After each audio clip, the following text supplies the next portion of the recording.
norms of interstate relations and diminishing effectiveness and credibility of institutions of global governance. Flux and uncertainty reign supreme while the international community remains deeply polarized. The scale of human suffering and material damage continues to mount phenomenally. At the different level, our world is passing through another hinge moment in history. A profound transformation is taking place in the global order. Globe is witnessing changes unseen in a century. The unipolar moment is long gone. By all indications, the world is moving towards multipolarity. The peaceful rise of China, attempts to contain China's rise, resurgence of Russia, increasing silence of Eurasia in global politics, emergence of middle powers, and growing role of the global South are some of the prominent features of this transitional phase.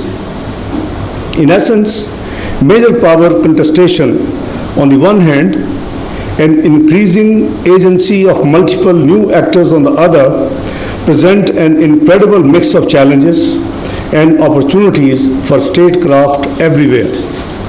Ladies and gentlemen, amidst the global turbulence and transformation, Pakistan is charting a forward-looking course as a confident and self-assured nation, resolutely safeguarding its sovereignty and territorial integrity and shouldering its obligations as a responsible member of the international community, both as a middle power and a key member of the global South. Pakistan is contributing to the worthy causes of peace and security as well as sustainable development. A strategic and constructive engagement with the world community has been pivotal for ensuring a secure and prosperous future for Pakistan. By the grace of Almighty Allah, our global profile continues to improve and rise. Distinguished ladies and gentlemen, the mettle of a nation was tested again recently, with India's unfounded allegations following the Pahalgam attack and its unprovoked aggression in May 2025. Pakistan swiftly retaliated to the Indian escalation with a quid pro quo plus response, which is the new normal set by Pakistan if India insists on its dangerous notion of limited war under the nuclear threshold. Ladies and gentlemen, the outcome of this 4-day war has once again underscored the reality that India can neither intimidate nor coerce Pakistan. New Delhi must therefore rethink its present heuristic and misguided policies that threaten peace and undermine security in South Asia. Pakistan also remains determined to protect its rights and entitlements under the Indus Water Treaty. We firmly reject attempts by India to weaponize water in pursuit of its narrow geopolitical objectives. India's illegal and unilateral action of putting the treaty in abeyance has no validity. Pakistan will continue to mobilize all relevant international and legal fora to highlight India's violations of international law and the treaty's provisions.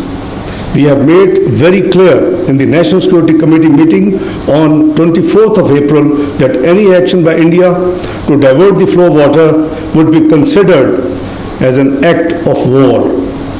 Pakistan will not allow India to hold its 240 million people hostage to hydro-terrorism. Ladies and gentlemen, Pakistan values the efforts of all friendly countries, including the United States, Kingdom of Saudi Arabia, UAE, Turkey, that resulted in preventing further escalation between India and Pakistan and putting the ceasefire in place. Going forward, it is essential to consolidate the ceasefire, institute a reliable crisis management mechanism, and develop confidence-building measures that would help stabilize the regional security situation. Ladies and gentlemen, beyond conflict management, moving towards dispute resolution is indispensable. Pakistan remains committed to peaceful and cooperative relations with all its neighbors, including India. We believe in peace, but with dignity and honor, and on the basis of mutual respect and sovereign equality. It is our considered view that sustainable peace in South Asia remains contingent on a just and lasting solution of Jammu and Kashmir dispute in accordance with the UN Security Council resolutions and the wishes of the Kashmiri people. Ladies and gentlemen, Pakistan also believes that time has come to reimagine regional cooperation in South Asia and our extended neighborhood. The negative impulses of dominance and hegemony have long stymied this process and made SAARC dysfunctional. A region instead needs a positive spirit of solidarity, mutually beneficial collaborations, and shared prosperity. South Asian countries can constitute groups with viable geometry on issues from economy to technology to connectivity. Bangladesh, China, and Pakistan have recently formed a trilateral mechanism to promote cooperation in a broad range of areas of common interest. Like we already have a trilateral between China, Pakistan, and Afghanistan mechanism. Further, such mechanism can be envisaged with other South Asian states based on the principles of common interest, mutual benefit, and win-win mutual cooperation. Distinguished participants, Pakistan remains profoundly concerned about the recent developments in the Middle East. We condemned Israel's completely unjustified aggression against Iran, as well as the attack on Iranian nuclear facilities by the United States. These actions, representing a highly dangerous escalation, have been in violation of the UN Charter and the international law. Pakistan has consistently supported Iran's legitimate right to self-defense under the Charter. We appreciate the constructive and pragmatic approach that Iran adopted in finding a negotiated solution to the nuclear issue.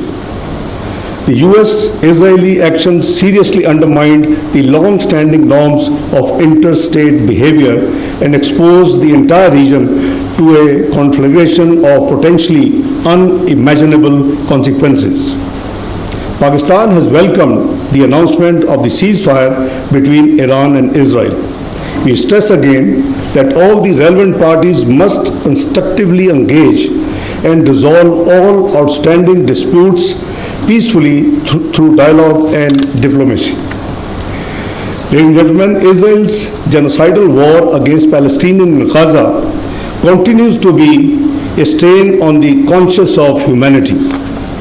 The wanton killing of children and women, use of starvation as an instrument of war, mass destruction of homes, schools and hospitals and critical infrastructure, and deliberate targeting of humanitarian workers have no parallels in the world history. These actions cannot be condoned enough and cannot be condemned enough. The international community must mobilize to stop Israel from its murderous course and persuade it to pursue a path of reason. Palestinians must be granted their inalienable right to self-determination. Pakistan reiterates its unwavering support for the Palestinian people and calls for the establishment of a viable, independent and contiguous Palestinian state with pre-1967 borders and Al-Quds al-Sharif as its capital. Pakistan has consistently supported this position all along, and we continue to actively pursue it at the United Nations, OIC and other international forums. We believe there can be no peace in the Middle East without justice for the Palestinians. Ladies and gentlemen, in recent months, we have purposefully made serious efforts to reset Pakistan-Afghanistan relations on a positive trajectory.